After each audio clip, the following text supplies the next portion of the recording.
Welcome back. We are on, believe it or not, episode 7 of our new series. We're on 6. We're on 6. Sorry. I even changed it to believe 6. Believe it or not, I don't believe it. 7. We're on 6. Anyway.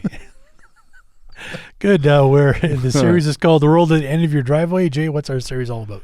Well, it's really about mission and the idea of how to respond to that. And really the idea is, like, sometimes I think we've made mission really about just getting to the person who we want. We want everyone to be a follower of Jesus. We think he's that amazing, but it's really all about just getting as fast as you can to the say yes in prayer or whatever moment, saying the right thing through some sort of apologetic juncture, and just the idea of how do we do this with the idea of, I love this, the anchor of loving your neighbor. Sure. Great. So today we're going to be talking about hospitality as a possible method for telling others about why we follow Jesus. So in 1 Peter, we read, this is 1 Peter 3:15 and 16. And if someone asks about your hope as a believer, always be ready to explain it. But do this in a gentle and respectful way. But notice how the verse says, when you are asked. Mm-hmm. So my question is, how do you get to the point where you have an opportunity where your friends will actually ask you about the good news of Jesus? And again, most of us never try, as it sounds really daunting, or we wouldn't even know where to start, kind of thing, or we've had a bad experience. Yeah. Well, and like we've talked about in kind of earlier things on this, it's the idea, again, and I love how it's kind of even breaking down, like when asked, and if someone asks. I like that sort of thing. It's not us manipulating the situation in order to be asked. It's just, and a lot of this, I think what we'll cover today is just, there's a lot of that hopefully through the natural progression of friendship, you will be asked. Yeah, and that's what we'll explore today. Yeah. So now, again, as I've said, hospitality itself can be seen as a big problem. So how do you tackle a big problem? Well, you break it into smaller steps. And I don't know if mentioning IKEA is a good thing or not, but my inclination when I get something from IKEA is to try and put it together on my own without following the instructions. That never ends well. However, when I do follow the instructions step by step, I usually end up with the finished piece that I was hoping for, and that's come from a pile of boards and screws. So if we are going to break today we're going to talk about breaking hospitality down into 3 smaller steps: coffee, dinner, and then the gospel. So coffee leads to dinner, and then dinner leads to the gospel. We'll explain how that works in just a minute. So hospitality gives us the space and permission for conversations to occur. I'm going to talk about 3 levels or layers of conversation today. There's coffee, where we talk about interest, which is usually a fairly shallow conversation. Once we've determined some compatibility, we can move on to a dinner where that's where we talk about values, so it's a slightly deeper conversation. And then once we've established trust, you can feel safe to talk about your worldview, which is your most vulnerable, the deeper stuff, the real you kind of thing, and that will lead to opportunities for the gospel. So let's take a closer look at each step, and we'll see how that fits together. All right, let's start with step 1. The idea of inviting someone to have coffee, or I guess, and remember, this is kind of more metaphorical than necessarily literal. You don't. It could be just for a walk, whatever it is. But the idea of coffee. Yeah, and I mean, coffee is a relatively low-risk thing to ask. It's low risk for both parties. It's easy to say yes to. It's usually a fairly short time investment, 10 to 30 minutes kind of thing. It's usually in a public place, so it's not going to get too uncomfortable. And then if things don't work out, well, there's very little that's actually lost. That's right. Yeah, and really the whole idea is to get to know each other. This is where you might find things that are just, common. Yeah. It's just, you start small talk stuff, what you do on the weekend, weather, maybe what you're watching on TV, just those basic interests. Just to see if friendship is possible. Yeah. And yes, you may not be thinking in that sense, is friendship possible? Do you like, oh, you don't? Friendship is no longer possible. It is just, but you will, that natural feeling of just like where, things overlap, essentially, whatever that might look like. I mean, then conversation can go to, or could progress to your work and or family. And then we usually get to, after that, to interests, what sports teams you cheer for, crafts and hobbies, social causes. I have a friend who's very passionate about serving on the community association board. So, Right. and usually conversations at this level are descriptive. So they describe factual statements that are relatively easy to identify. So I have a friend who's a Detroit Red Wings fan. Right. It's fairly easy to identify when I go to his house and I walk into his basement. There's Red Wing curtains, Red Wing clock. The whole room is decorated in red. It's very obvious and easy to identify that he's a Red Wings fan. Right. Yeah, so, and I mean, and for me, it's usually a lot of friends. It's usually has to do with music, and so usually tell you sort of like it's very easy to sort of like they like music, sure, or even certain bands. Yeah. That kind of the same idea. But yes, it's very easily out there. Yeah, exactly. It's not. You don't have to do a whole lot of digging to find these facts out about people. Yeah, and usually there's not a huge chance of disagreement here. You're just sort of getting to know each other, and if they cheer for someone who you don't cheer for, it's usually not. I want to say that. Tell that to a Red Wings fan that you cheer for someone else. I'm like, yeah. Well, if they don't know you very well, they're not going to maybe stick up for them the way they would if they knew you a little better. True enough. Which really gets into step 2. So, again, if things go well at this stage, you'll probably meet again, or you can ask to meet again, and it may take several coffee meetings, and again, metaphorically, before you progress to step 2. Step 2 is a progression to asking someone to go out for dinner. So this is a much bigger ask because it's more expensive for one, and 2, it's more of a time commitment. Yeah, as before we talked about coffee, the 10 to 30 minutes. Like I would think with a dinner, you're probably looking at to a minimum an hour. A minimum, yeah. An hour to 90 minutes or 2 if things go well. And I would say if you're meeting in your home or a restaurant, it's probably more private. Yeah, what do you mean by more private? Because I mean, I guess if we're talking the idea of these metaphors of a coffee shop or coffee shop or a restaurant, I mean, those are both very public places. Yeah, I would say maybe I mean more intimate in a restaurant in that usually for dinner you're sitting at a table of 4 where you look at each other, where at a coffee shop you could be beside each other. You could be at a table for 2 with 2 other groups of table for 2 within spitting distance. Oh, sure, yeah. Kind of thing. So it doesn't always There's feel more space in the restaurant. Yeah. So it feels maybe more private, and you can have a more intimate conversation. So at this stage, conversation will progress from interests to values, and this is what we're talking about with the sports thing here. And these are statements about preferences, ethics, values, and beauty. So you might think that chocolate is better than vanilla, or what movies you prefer or hate. Oh, yeah. Do you like action movies? I like action movies. I'm not really fond of rom-coms. I will watch them because my wife likes them. Where you might send your kids to school, your favorite sports team, and why. Some people prefer football over hockey, or I guess that's blasphemy if you live in Canada. But this is where we were getting down to the favorite sports team. At this stage, your friendship has developed a little bit, and there may be some friendly or even not so friendly rivalry that can happen here. Again, statements in this layer of conversations are prescriptive, so claims that are a little more difficult to verify immediately, and there's also a higher chance of disagreement. I know I recently watched the movie Otto, and Tom Hanks does a good job playing the role.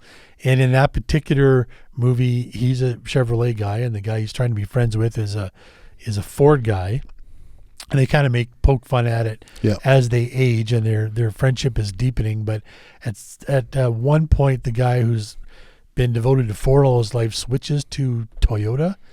And Otto just can't stand that. He can almost understand why you could be loyal to a brand your whole life, but to switch brands in midlife was just unbearable to him, and their friendship was over, kind of thing. So which is it's conflicting views at this point may put your friendship at stake, is all I'm trying to say.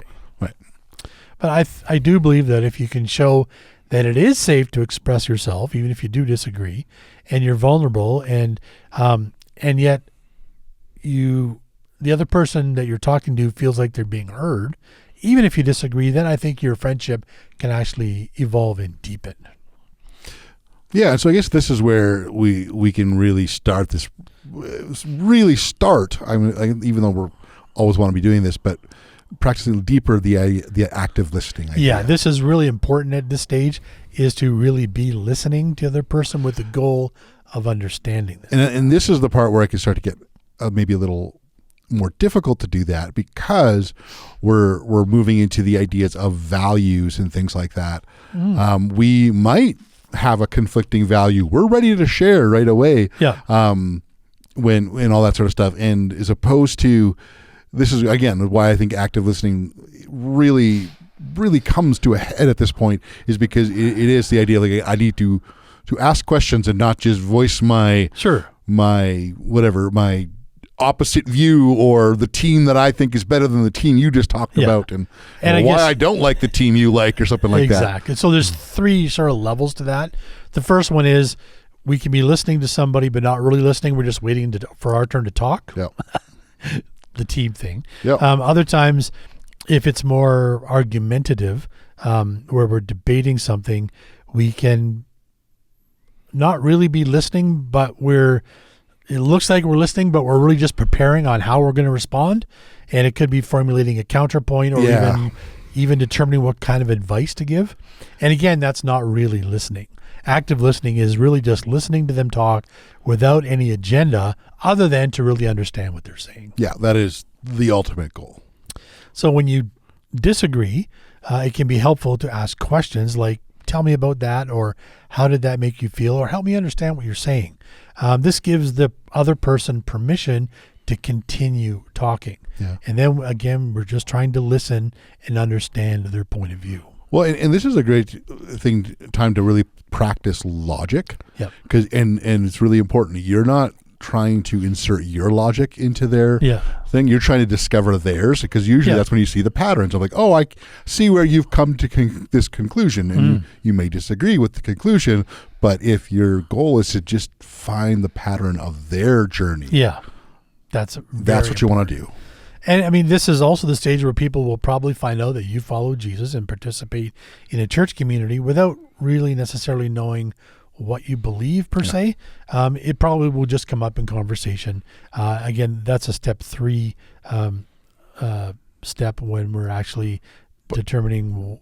But some of that foundation is being laid. Is laid at this point. Yeah. So this is a stage where friendships are developed. And it's likely that if it does, you will get a chance to spend more time with your new friend. And if you have something in common, like a love of sports or hobbies or books or movies, or music, then you'll be able to spend time enjoying those activities together. And again, as we've said many times, friendship takes presence, that's being together, and time to develop. And it's really important that, sometimes relationships just don't work out. Yeah, it's true. And like it's okay. Yeah, like I think there's whether it's comes to trust issues or compatibility. Yeah. There's just whatever. Just they mean nothing, but just misses. Yeah. Like oh, for whatever reason this didn't work out. Like it's just, and that happens, and there's nothing wrong with that. And sometimes you just it doesn't develop into a friendship, but you can still be friendly towards a person. Absolutely. And that's okay. But I think if you do get the chance and it does progress to step 3, this is where friendship builds trust. And eventually the conversation will deepen and you will find out what the other person's worldview is. And now these are statements about what we believe. These are the frameworks for how we view the world. Worldviews are the drivers of our values. That's the step 2 stuff. And our worldviews shape how we understand facts, perceive evidence, process data, and interpret our personal experiences. So everything that's kind of happened to us in the past, things that we've learned from our parents or teachers or friends, sort of form who we've become. Right. And that will form how we develop our values. But again, like you said, it's connecting the dots through conversation of how you got there. Yeah. Now, just a little note here. Some people may not have ever had a friendship where they've discussed or they've gotten to step 3 where they're discussing worldviews. True. And in that case, you can actually prompt worldview discussion by asking questions. So again, you're not trying to manipulate, you're just trying to nudge your friendship a little bit deeper. So just as an example, if you ask someone what they did on the weekend, that's a step one conversation. What did you do this weekend? They said, well, I played pickleball. And you can ask them a values-based question, a step two question. Well, why do you like playing pickleball? And then if they might respond that they do it to stay healthy. And then we can go to more of a worldview question, which is, why do you value health so much?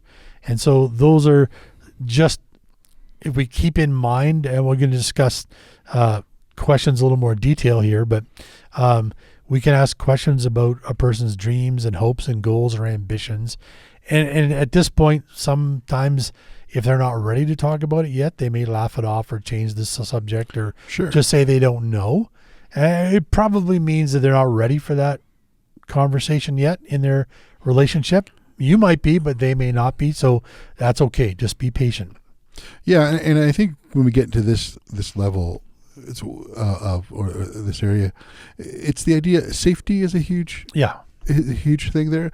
And first thing is, that doesn't mean that somehow you've done something necessarily that it made them feel unsafe. It's a vulnerable moment. Yeah. And we can think of our times and the friends that we've had. And maybe sometimes it's really great to look at our own relationships, whatever they look like, and just notice how, the moment where you've maybe moved to this step 3 with friends, and to realize, oh yeah, there was a moment that even though we were friendly and even friends, there was a time when I would not have shared some of that stuff with that person. And because sometimes I know I can forget that. Even we can talk about doing that with our wives. Yeah. That time that when we realize, like, oh, when did that switch where I would share this? Yeah. And sometimes it's good to go back on that. There was a moment where I just felt safe in this relationship to share all that. And maybe it wasn't one thing. It's usually a collection of things. Yeah.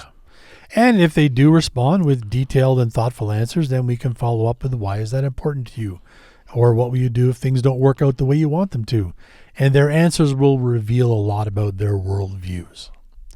So this is the step where you're most likely to have a chance to talk about why you follow Jesus. And again, it doesn't have to be forced, and we would suggest never forcing it. It will be natural and organic because you're discussing worldviews. And again, if your worldviews are shaped by Jesus, that will come out in your conversation. Now, some people might be uncomfortable talking about what they consider religion with you, so you may have to nudge the conversation in that direction, again, with questions. And again, not to manipulate, we're just trying to explore people's worldviews. So you could ask questions like, what do you believe about God? Or what do you think God wants from you?